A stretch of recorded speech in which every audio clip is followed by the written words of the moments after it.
আকাশবাণী আগরতলা স্থানীয় সংবাদ পড়ছি গৌরী চক্রবর্তী। মুখ্যমন্ত্রী অধ্যাপক ডাক্তার মানিক সাহা ভূমি রাজস্ব আইন কঠোরভাবে বাস্তবায়নের পাশাপাশি এই সংক্রান্ত নিয়মকানুন মেনে চলার জন্য জেলা প্রশাসনকে নির্দেশ দিয়েছেন। সেই সঙ্গে যাতে কোনো পরিস্থিতিতে আইন লঙ্ঘন করা না হয় সে বিষয়েও নির্দেশ দিয়েছেন।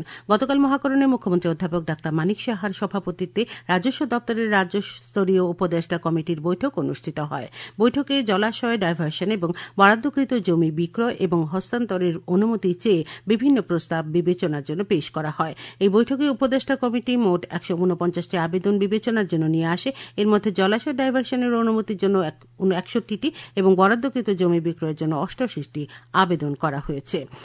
বৈঠকে মুখ্যমন্ত্রী ডাক্তার সাহা জেলা প্রশাসনকে ভূমি রাজস্ব আইন এবং নিয়ম নীতি কঠোরভাবে কার্যকর করার নির্দেশ দেন।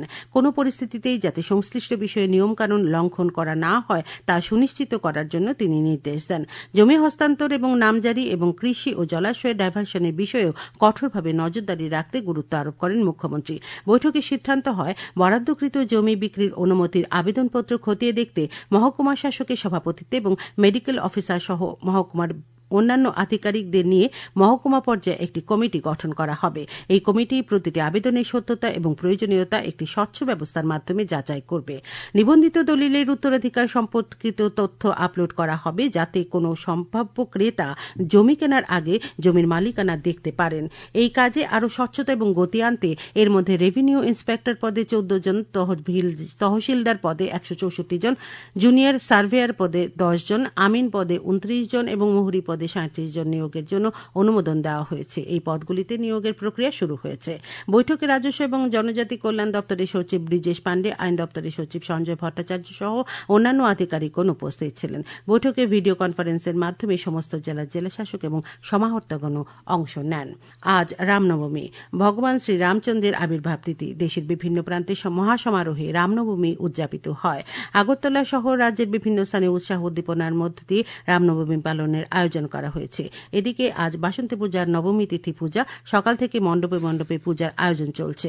রামনবমী উপলক্ষে রাষ্ট্রপতি দ্রৌপদী মুর্মু দেশবাসীকে শুভেচ্ছা জানিয়েছেন। প্রধানমন্ত্রী নরেন্দ্র মোদী আজ তামিলনাড়ু সফরে যাবেন। সেখানে তিনি রামনবমী উপলক্ষে রামেশ্বরমের মূল ভূখণ্ডের মধ্যে সংযোগকারী নতুন পাম্বান রেল সেতুর উদ্বোধন করবেন। সেতুটি ভারতের বিভিন্ন প্রধান ভার্টিক্যাল লিফট সি ব্রিজ। প্রধানমন্ত্রী সড়ক সেতু থেকে একটি ট্রেন এবং একটি জাহাজের যাত্রা সূচনা করবেন এবং সেতুর পরিচালনা প্রত্যক্ষ করবেন। সংখ্যালঘু বিষয়ক মন্ত্রক গতকাল ওয়াকফ সংশোধনী বিল 2025 সম্পর্কিত ভুল ধারণা ভেঙে দিয়ে জানিয়েছেন যে ওয়াকফ আইন 1995 প্রবর্তনের আগে এবং ওয়াকফ আইন 1995 এর অধীনে ওয়াকফ হিসেবে নিবন্ধিত কোনো সম্পত্তি বাতিল করা হবে না। আরও বলা হয় যে একবার কোনো সম্পত্তি ওয়াকফ ঘোষণা করা হলে এটি স্থায়ীভাবে সেইভাবে থাকা কথা। বিলটি কেবল উন্নত ব্যবস্থাপনা এবং স্বচ্ছতার জন্য নিয়মগুলি স্পষ্ট করে। মন্ত্রক আরও স্পষ্ট করে জানিয়েছে যে ওয়াকফ বোর্ডগুলিতে অমুসলিমদের অন্তর্ভুক্ত করা হবে, তবে তারা সংখ্যাগরিষ্ঠ হবে না। এতে আরও বলা হয়েছে যে কোনো ব্যক্তিগত জমি অধিগ্রহণ করা হবে না এবং বিলটি কেবলমাত্র ওয়াকফ ঘোষিত সম্পত্তির ক্ষেত্রেই প্রযোজ্য। ভারতীয় জনতা পার্টি আজ তার প্রতিষ্ঠা দিবস উদযাপন করবে। এই উপলক্ষে বিজেপি সভাপতি তথা কেন্দ্রীয় মন্ত্রী জেপি নাড্ডা নয়াদিল্লিতে বিজেপি সদর দপ্তরে দলীয় পতাকা উত্তোলন করবেন। বিজেপি সূত্রে খবর, এই উপলক্ষে দলের বুথ কর্মীদের সঙ্গেও কথা বলবেন সভাপতি জেপি নাড্ডা। পূর্বে যোগেন্দ্রনগর প্রাথমিক স্বাস্থ্যকেন্দ্রে গতকাল ওপিওয়েড সাবস্টিটিউশন থেরাপির সেন্টারের উদ্বোধন করা হয়।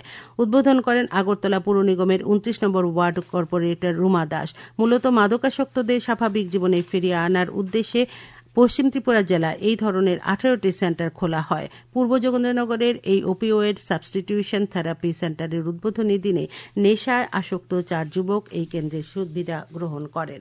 আগরতলা প্রেস ক্লাবের আজ সাধারণ সভা। সকাল 11টায় শুরু হবে সভা। এই সাধারণ সভার মধ্য দিয়ে 2 বছরের জন্য পরবর্তী পরিচালন কমিটি গঠন করা হবে।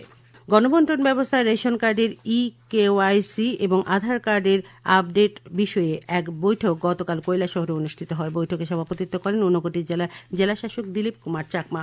উপস্থিত ছিলেন অতিরিক্ত জেলাশাসক এল ডালু সহ বিভিন্ন দপ্তরের আধিকারিকরা। আবহাওয়ার খবর।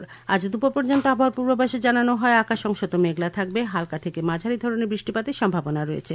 উত্তর ত্রিপুরা, ঊনকোটি এবং ধলাই জেলার কোথাও কোথাও ঘন্টায় 40 থেকে 50 কিলোমিটার বেগে ঝড়ো হাওয়া এবং বজ্রবিদ্যুৎ সহ বৃষ্টিপাত হতে পারে। এছাড়া রাজ্যের অন্যান্য অংশেও ঘন্টায় 30 থেকে 40 কিলোমিটার বেগে ঝড়ো হাওয়া সহ বৃষ্টিপাতের সম্ভাবনা রয়েছে।